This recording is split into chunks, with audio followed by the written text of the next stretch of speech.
This podcast is part of the Deluxe Edition Network. To find other great shows on the network, head over to deluxeeditionnetwork.com. That's deluxeeditionnetwork.com.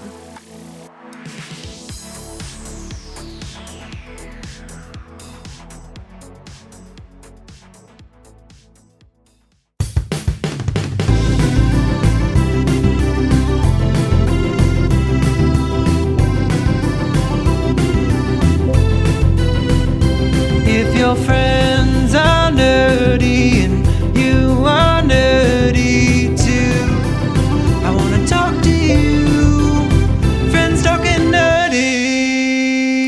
This is the podcast making, public transit taking, kiss stealing, wheeling dealing, son of a gun, Tim the Nerd, welcoming you to a very special episode of Friends Talking Nerdy, part of the Deluxe Edition Network. Head to deluxeeditionnetwork.com to find out more information about all the lovely shows on the Den. And joining me, as always, we have the greatest legal mind of the Pacific Northwest, Professor Aubrey. Hi there, Tim. How's it going? It is going good because we have a very special guest on the show this week. We don't have too many, but when we do, we make sure it is very special.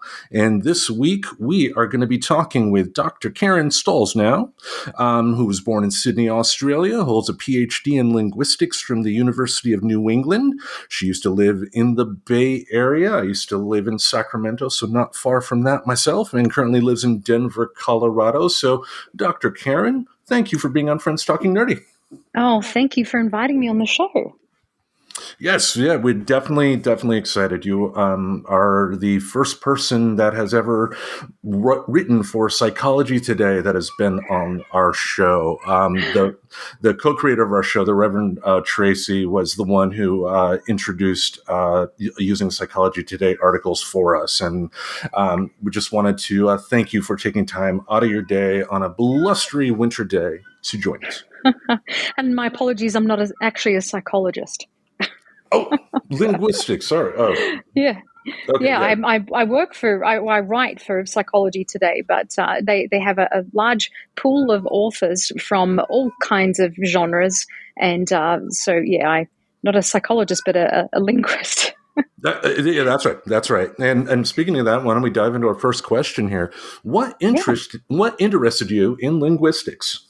Well, I think that I started studying law actually many years ago now. That was my initial interest, and I was doing a Bachelor of Arts as well, and I was interested in English literature. And the more I studied that, the more I found out I was more interested in the scientific study of language rather than studying literature. So I took a course in linguistics, and I was really fascinated by all the myths and misconceptions that are out there about language and linguistics, all the kind of folkloric beliefs that people have about linguistics. And it just really blew my mind. It busted so many myths about, for example, reading and that language or certain non-standard accents or dialects are not corrupt. It's not bad English or anything like that. It's just a different way of speaking, which reveals where you're from and your background, your education, other facets of and characteristics about you. But you can't really judge languages in that way. And, I'd kind of grown up with people saying, oh, don't end a sentence with a preposition and speak this way, and all of the kind of prescriptive rules of grammar. And just to find out that that's not what linguists believe. They don't tell people how to speak. They describe how people speak. So I was really attracted to that. I thought it was really open-minded. And so it was really something I didn't seek out initially, but fell into and developed a love of, and to this day. That's wonderful. It's interesting that you came to your interest in linguistics from an interest in English literature and law, which are both things that I have studied. And there you go. Yeah, and I have often thought about linguistics or becoming a linguist. Sorry, because it is so fascinating, as you say, the different types of language and how it reflects culture. And sorry to interrupt, but no, go ahead. I've worked with people from a variety of backgrounds, mathematicians who came to linguistics, and a lawyer I've worked with who came to linguistics. So I think you've kind of got that thing where a lot of actors are frustrated musicians and vice versa. I think we all have our careers and our interests, but we have that different persona inside of us and the kind of wanderlust for another area. So hopefully you can pursue that someday, because it's really interesting. And there is a branch of linguistics which focuses on law as well. I've got a friend who teaches at a university in Australia, and there's the intersection of linguistics and law when you talk about maybe Indigenous people coming into the courtroom and their different ways of interacting with the court. For example, Aboriginal people might not make eye contact, and that's not because they're guilty. That just means they're being deferential, they're being respectful, and that's how they behave in their culture. So, yeah, there's a huge intersection between linguistics and law. Yeah, it sounds like it. But now you have a PhD in lexical semantics. Could you share with us what exactly that is? It means that I go for long periods of time without a job. And have to do other things. But so lexical semantics, the lexicon is vocabulary, words, and there are lots of different types of semantics. But the one I work with, lexical semantics, is about meaning of words. You've got grammatical semantics as well, which is about the meaning of grammar. But my area is looking at the meaning and usage of words. And so I have had an interest in a lot of different areas over the years, discrimination and prejudice, but I began with swear words and offensive words. And so that was really fun to look at rude words in Australian English and insults and to try to define them using a particular methodology. There aren't many people who do what I do, maybe 100 or more. And so it's a very small group of people, but it's an interesting area. I know people that have just researched maybe one word for their doctorate, for their dissertation, and it's very nerdy. It fits in with this show. It sounds amazing, because it sounds like you could all get together at one conference and you could all talk about your work together and that disagree. Oh, really? There are all so many different schools of thought when it comes to semantics. Lots of different ways to do the same thing, and so lots of respect, I think, for other people who have different approaches and methodologies, but a lot of competition too. I see. Yeah, I guess very small pond, but a very specific area of interest. Exactly. Yeah. Now, in the research we did for this, I saw that you worked with an organization called Australian Skeptics, and I was wondering, from the stories that you've written with them, what ones are you exceptionally proud of? Oh, that's an interesting question. Yeah, feels like a lifetime ago now, but I did work with them. I used to do investigations. I started when I was in high school and wanting to do work experience. And I reached out to them because I thought they sounded interesting. I was really interested in the paranormal and supernatural, but I didn't really know if I believed in ghosts and psychics and those kinds of things or not. I wanted to be open-minded about it, but I got in contact with this group and I said, can I do work experience? And they said, oh, look, we don't take students in. There's nothing we can have you do. Sorry, hung up on me. And then I got a phone call maybe about half an hour later, and it was their chief investigator, a guy by the name of Harry Edwards. And he said, well, actually, I wouldn't mind your help with something. I'm doing an investigation into alternative medicine, alternative therapies. And I wanted someone who's open-minded and I guess no one would suspect them of going undercover, to go undercover and see a number of different therapists. So that included a homeopathist, an iridologist, a medium, various other people working in that industry. And so what they wanted me to do is to visit them and to have a consultation, have a diagnosis, to see what they said about me, and then for me to go and see a medical doctor and to see if they were accurate or not. So I thought that sounded really interesting. It sounded like a kind of Mata Hari situation. to intrepid investigator. So I did that and had a lot of fun. I don't know what your stance is on alternative therapies, but they were all incorrect with what they said about me. Some of them diagnosed that I had this particular problem or a psychiatric condition, various other things going on. And so then I saw this medical doctor and he ran a battery of tests and said, no, you're young and healthy. I was maybe about 20 at the time. And so it was interesting. And I wrote up a section for this investigation based on what I did. And I was really hooked. And I said, can I get involved more? Is there anything else I can do? Oh, no, there's really nothing for you to do. And they hung up on me again and then called me back half an hour later and said, we'd like you to join our committee. We don't have any other women on the committee. Oh, my and goodness. So, yeah, I mean, this is the late 90s. So they didn't really have many women involved. It was kind of older curmudgeons that were contributing. And so I got involved with them for a number of years. I ended up becoming their executive officer and editor for a short period of time, but was kind of moving back and forth between Australia and America, doing a PhD, and ended up moving back to the States and meeting my husband and getting involved with the organizations here, the skeptical organizations here. But I've written about lots of different things over the years. I think my main interest is ghosts and writing about claims of hauntings. And so I am a co-host of the podcast Monster Talk. So we talk a lot about cryptozoology and cryptids and legendary creatures. So it's just an interest I've had since I was very young. And it's fun to be able to maintain this as a hobby in various ways. Yeah, it's very interesting. And this might seem like a simple question, but why is it that it's important for us to test claims like that, to be skeptical about claims? Well, I think that's a really good question. And especially when it comes to something like alternative medicine. My uncle died of thyroid cancer a couple of decades ago. And when he received his diagnosis, he explored alternative therapies instead of immediately going and having his thyroid taken out and having chemotherapy.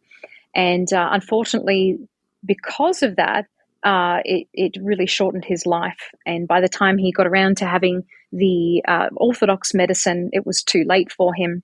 And we've seen that with other people too, like Steve Jobs. It's happened a lot with celebrities, and these stories come up in the news where people delay orthodox medicine and might go to another country to have psychic surgery or to try other things that they see as being more natural. But I think it is really important to test these kinds of claims, or to really seek the evidence. And if someone makes a claim about something, whether it's alternative medicine or it's about psychic abilities, you can really get into a lot of trouble with dealing with these kinds of people if you're not skeptical.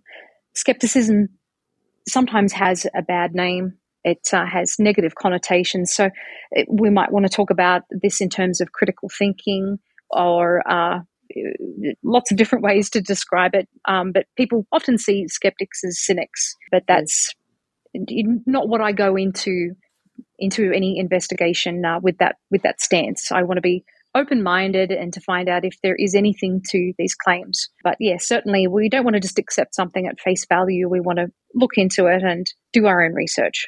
Yeah, and I know one person that I've been aware of that kind of led the charge in America in terms of putting his money and his work behind, supporting skeptical organizations, is someone who wrote a foreword to one of your books, James Randi, The Amazing Randi.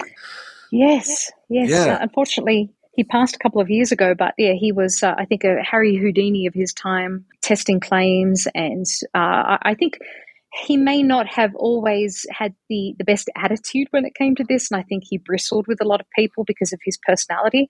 But I think he really meant well, and he really wanted to help people and didn't want people to have the wool pulled over their eyes and for them to be fleeced of their money, or worse, what happened to my uncle, to lose your life to these kinds of promises.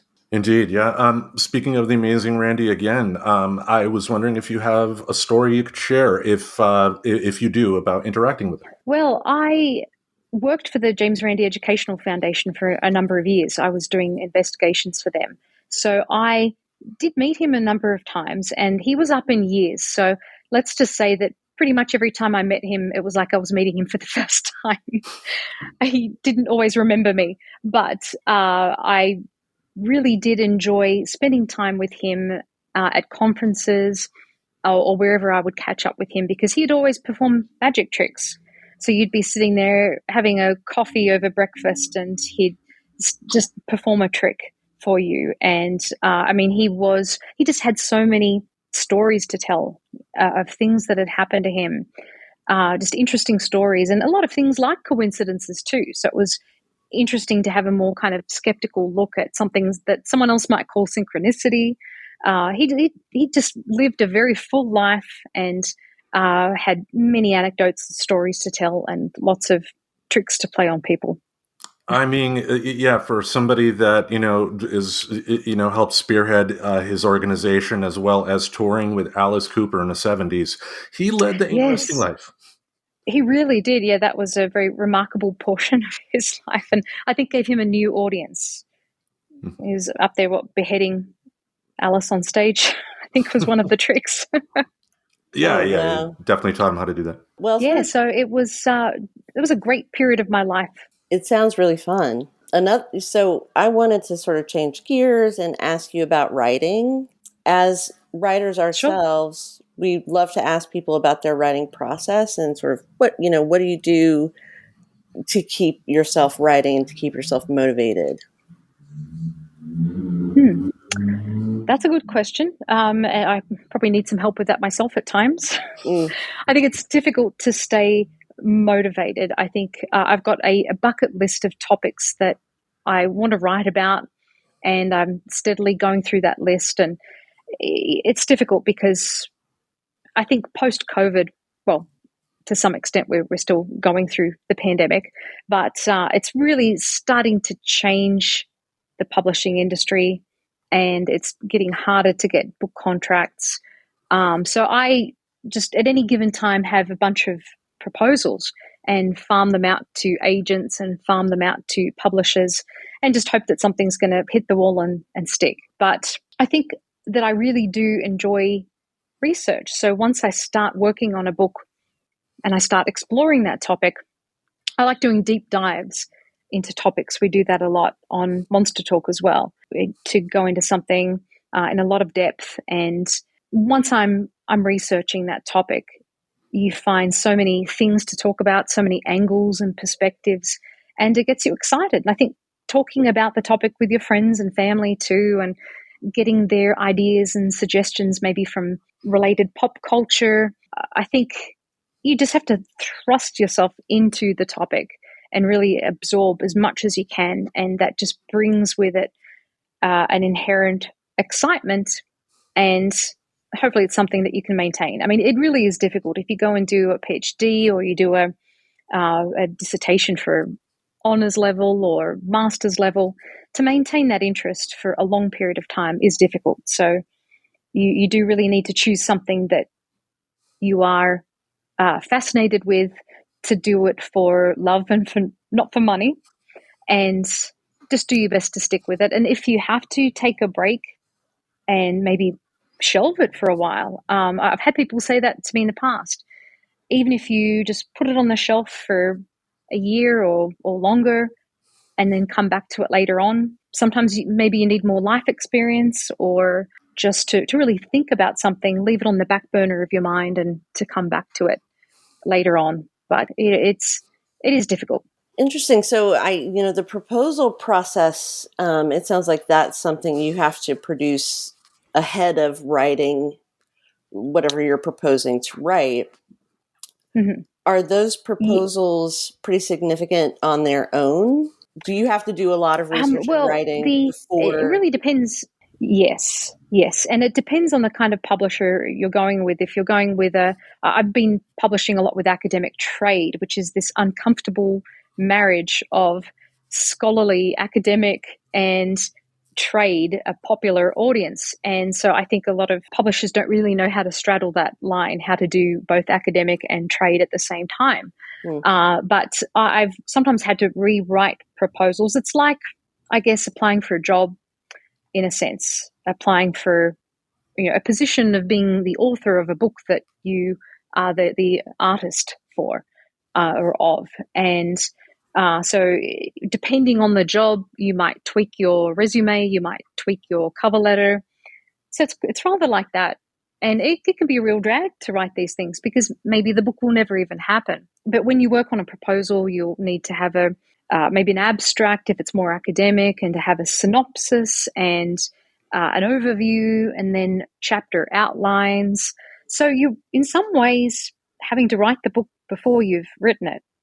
And at the same time, it really does help you to prepare yourself for the book, because you are having to do research. You are having to create a bibliography and to refer to previous people who have written about this topic. So it's a hell of a lot of work, but I think it does really set you up for when you sit down to that blank page and you begin, what do I do? Where do I go from here? It can be very daunting. But if you have that proposal in hand, you've got some direction of where you're going. And often things will change too. You may start with a particular idea, a particular hypothesis or premise, and then find out that's wrong. Then things that you have investigated and researched along the way, you might come to a completely different conclusion by the end of the book. And that's why if you go through an academic publisher, you'll go through the peer review process.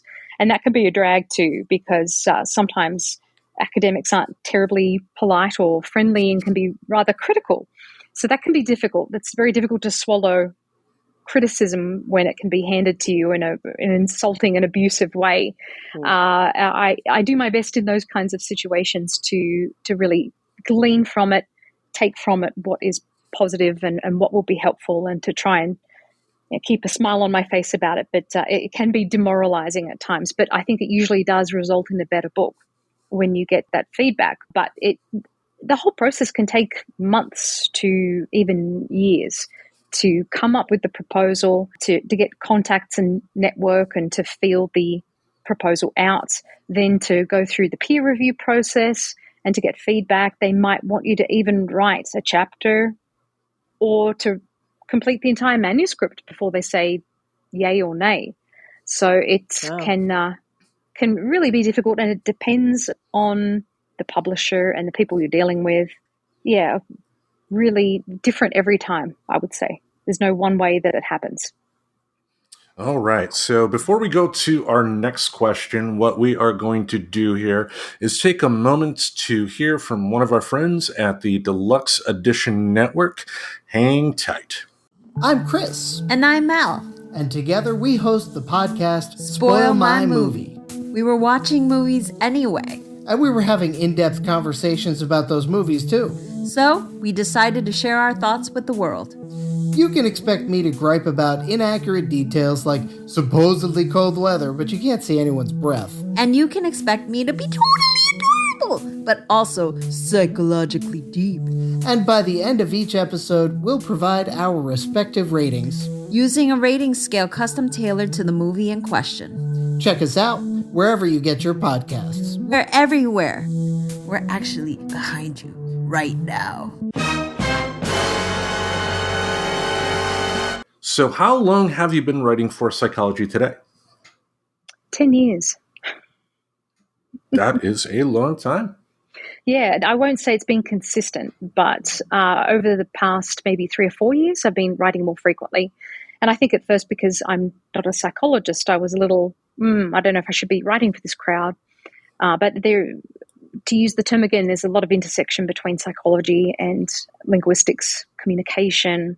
And it's all about how you communicate with other people, and certainly a lot of mental illness can, you have to, for example, if you're talking about something like borderline personality disorder, DBT, there are a lot of skills which are linguistic in origin. So there's a lot of crossover. So I've tried to be more brave and to write for them more often. Well, we're very glad that you did because we have enjoyed certainly the article. Thank you. And you were talking about peer review on an academic level. And one of the things about psychology today that we have really been impressed with is their peer review process. So, as we understand it, the articles are submitted and then they're reviewed by other people who also write for Psychology Today. Just wondered if that is right and if you could talk about that process. Well, my experience has been that I write an article and then submit it. It's changed a little bit over time. They used to have a much faster process where you would submit it, and if you submitted it before, I think, 6 p.m. ET, they would try to push that through that day and have it edited. So now they seem to take longer. It seems to be about a week's turnaround, maybe. And to be honest, I'm not sure if it is peer reviewed, if they have psychologists or fellow colleagues reading these and ascertaining whether they're correct or not. Psychology is another area like linguistics where you have lots of schools of thought, lots of different ways of looking at the same things but different theories. So I've only really dealt with editors that I'm familiar with, but they probably have degrees in psychology, I would think. Yeah. The reason we brought up that question on the articles that all the articles that we've used on the show, including yours, which is on episode 333 in our archives, it does say near the top by your byline that that the article was reviewed by somebody else as well, which is why we asked that Yes. question. Yep. Yeah. My next question then is: have you submitted an article to Psychology Today that they rejected, and if so, why? Then that's a good question. And yes, I have had articles rejected, but then at a later point they have been accepted. So what's happened in my case has been that sometimes I've submitted, I think it's because of my background as a lexical semanticist. Sometimes I just like to write about a particular condition or disorder. I just get fascinated with it. And then I write this big piece and I think, oh, this is great. I love this. And then they'll say, oh, no, we're going to knock it back because it is just a definitional piece. And we already have a whole section of our website that's devoted to a kind of glossary or defining conditions. There was one piece that I wrote on hoarding because I had a member of my family who had been a terrible hoarder and his house was just full of things, everything he'd ever bought or collected. And I thought, I think in some ways I write about topics that are related to things that are going on in my life or people who are around me. It's helpful for me to understand more about various conditions that are affecting me or affecting family members or friends. So I like, again, to do a deep dive into these topics. So I tend to like doing that kind of basic research and looking at definitions. But no, they want an angle. They want you to write about something from a new perspective because they do have a lot of contributors. And they're going to want you to write about something specific, something topical, perhaps to reveal new research or new facts or findings that are out there. So, yeah, I have had, I think, two or three articles where they didn't reject them out of hand, but said, you need to do this. And they will offer some feedback and suggestions on what you can do as well. So kind of it sounds like all of that, the proposal process and then submission process to different journals is quite a process. And so we would love for you also to talk about your podcast because it's maybe a little bit different from that in terms of what you can talk about and express. So would you mind telling our audience about your podcast, which happens to be rebroadcast on WPRR in Tim's hometown of Grand Rapids, Michigan? There you go. That's great. Yeah, we do get played at a number of radio stations, one in Los Angeles as well. And it's really great. We've been doing the show since 2009. So my co-host, the producer of the show, Blake Smith, he is just a fantastic person to work with. He is just so smart. I should have him on the show sometime. He's a lot of fun to talk to. He's just a really knowledgeable guy, just knows so much about so many areas.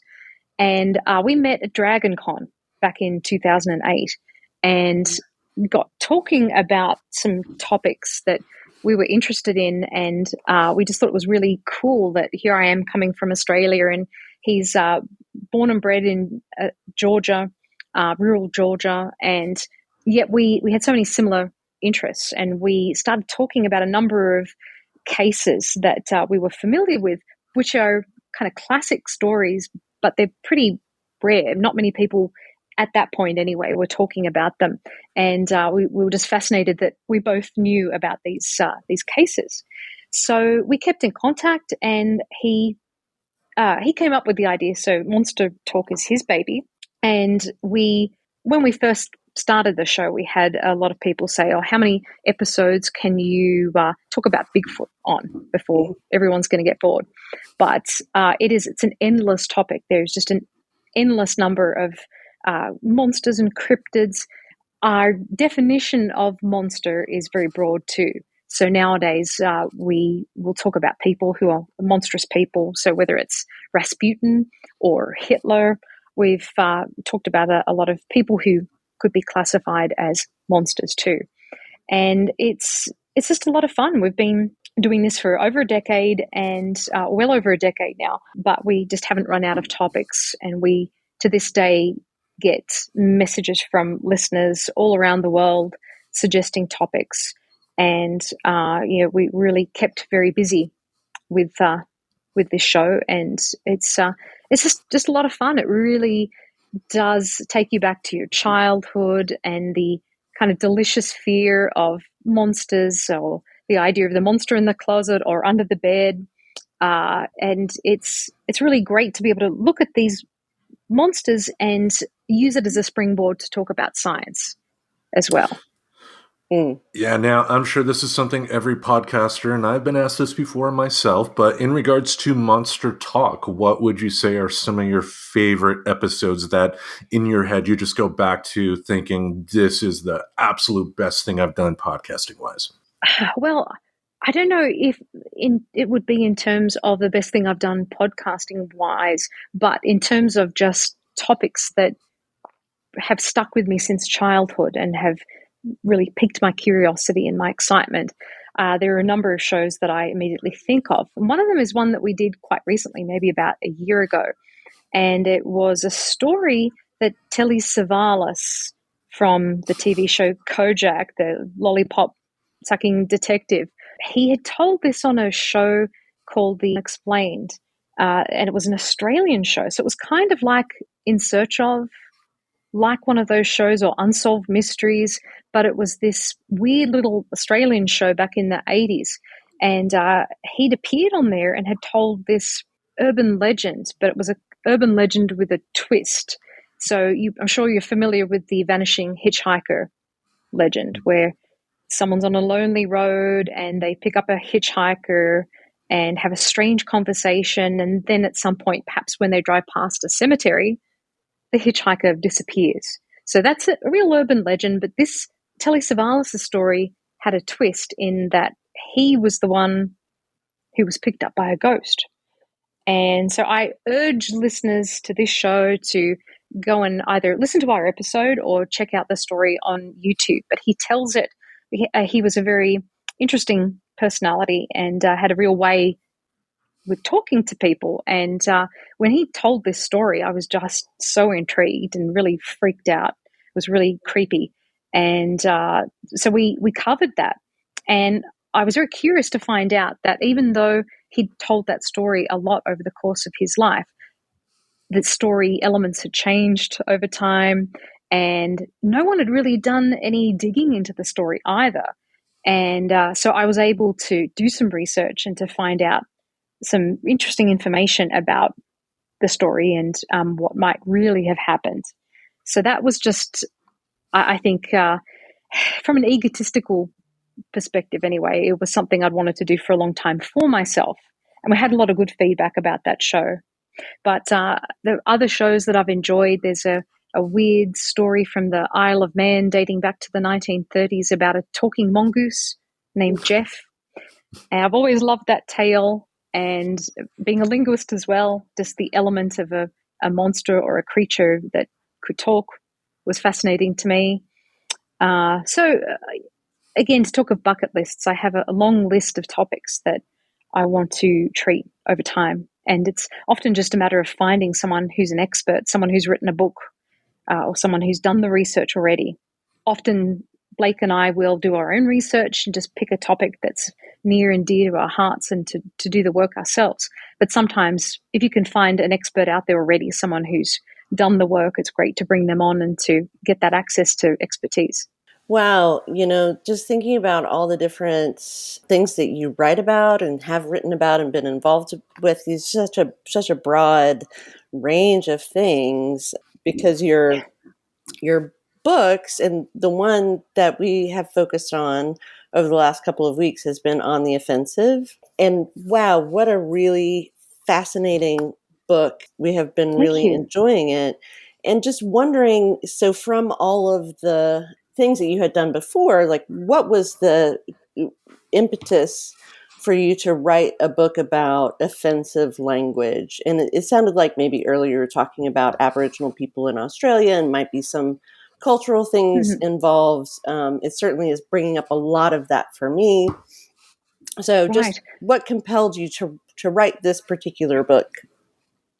Well, as I mentioned earlier, when I started linguistics, I was doing definitions of rude words and insults, and it kind of went from there. So for my PhD, I focused on the processes of discrimination and prejudice. So looking at dehumanization, how do people dehumanize people with language, and looking at just all the different ways that we discriminate people and insulting them, offending them. And so it was all kind of clinical, wouldn't make for a great book itself, really, the PhD work. But it really did instill in me an interest in offensive language. And there's just been so much discussion of this in recent years, and with a lot of political things that have happened. And so it's something that stayed with me for some time. And just going back a couple of years ago, I was talking with a publisher about various ideas that I had. And I said one of them would be a kind of popular reinterpretation of my PhD. So not the dry academic stuff that I had in the dissertation, but to look at that from a modern perspective and look at the language that people use to offend, or what is offensive. That's the question that I really asked. And that was the original name of the book, was Why is that offensive? And there's a similar book out there, Why is that racist? And I thought, this is such a great question. And I wanted to use that title because I feel like I do address that question, to talk about a particular insult and then explain the baggage that word has and what it means and why people might find it offensive.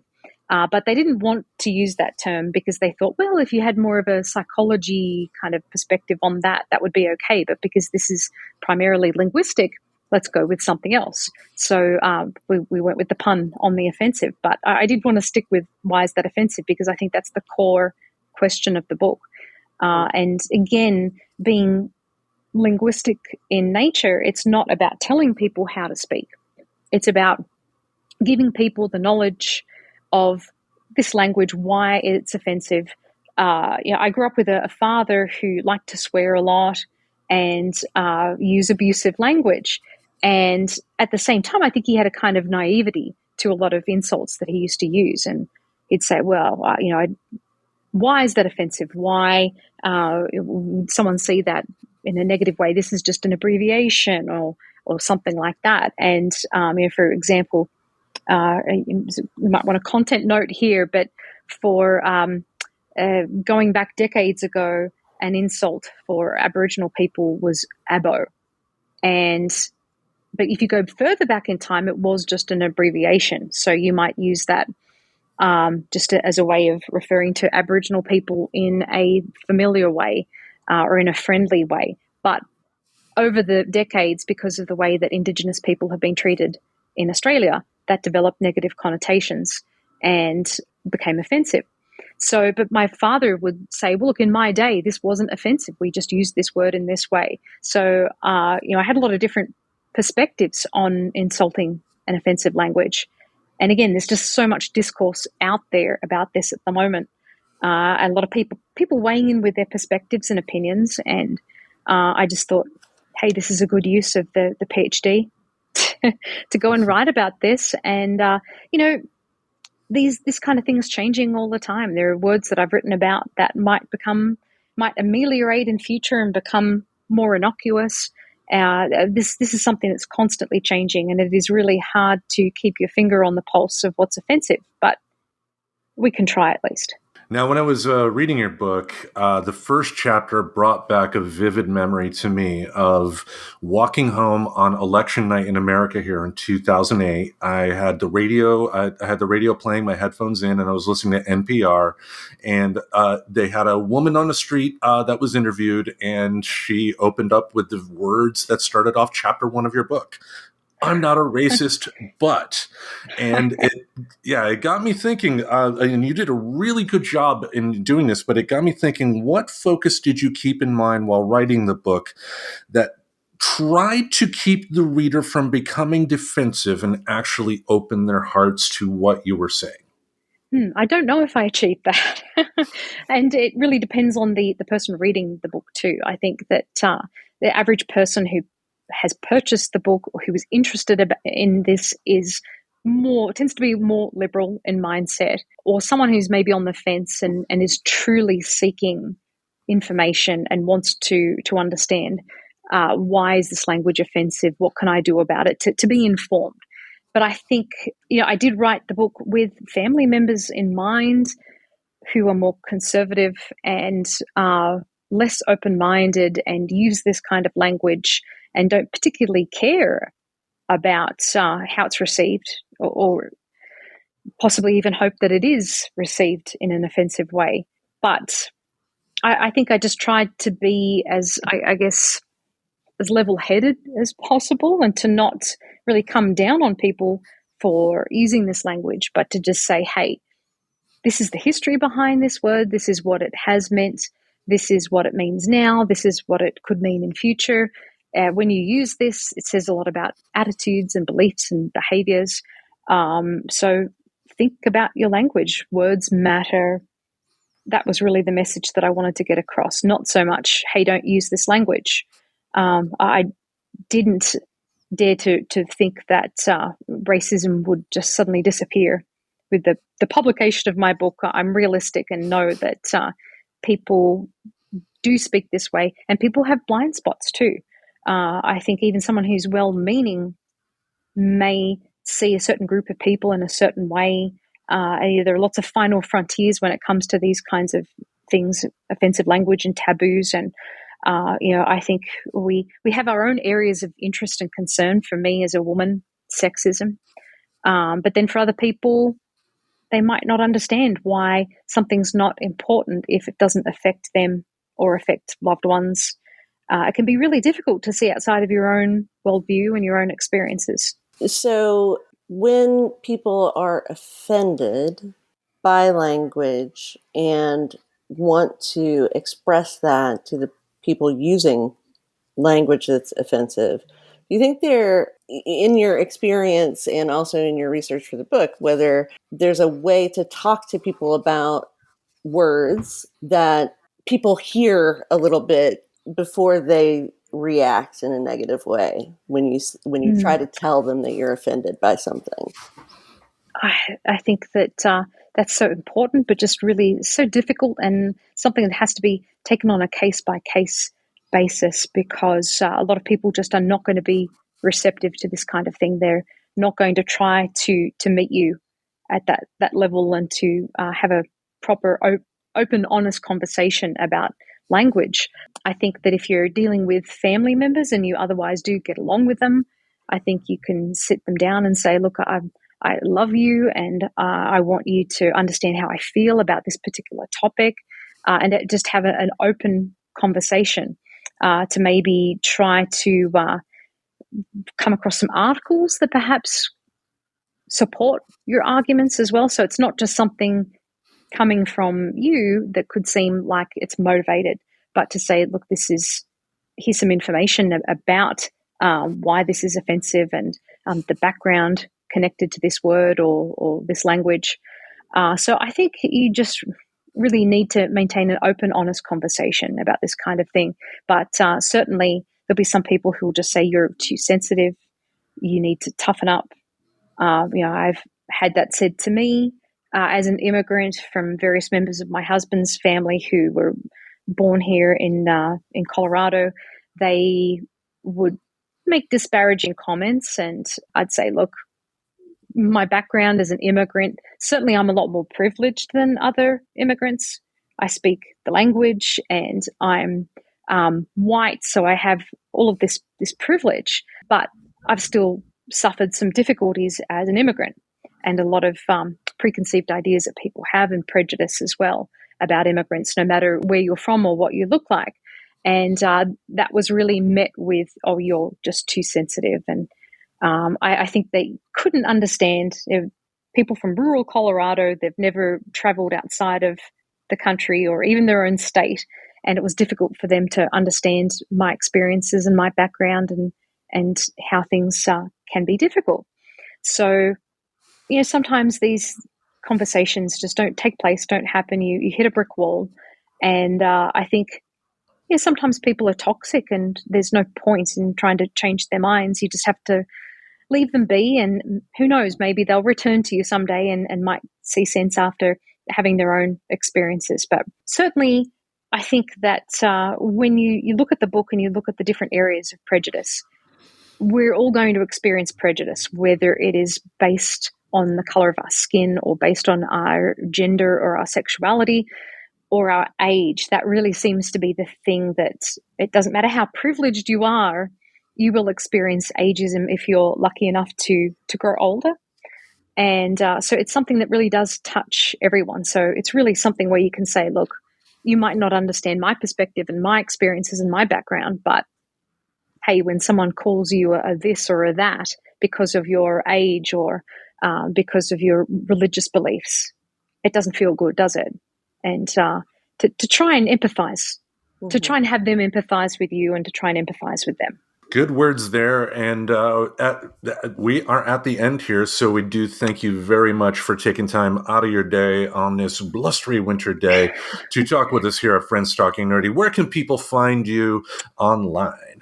Okay, my website, so KarenStollznow.com and monstertalk.org. And Psychology Today, I've got a column, Speaking in Tongues. So if you just Google my name, it's a complicated European name, Stollznow, but you can find all the various things I'm doing and go to Amazon as well, and please take a look at my books. Yes, and we will have the links for those in our show description for everybody listening here at home. So thank you once again for being on the show. Each Monday, we'll have something in this podcast space to entertain your ear holes. Until we meet again, we bid you adieu. Subscribe to Friends Talking Nerdy on iTunes, the Google Play Music Store, as well as Spotify. Remember to support Friends Talking Nerdy on Patreon. Goodbye, darling.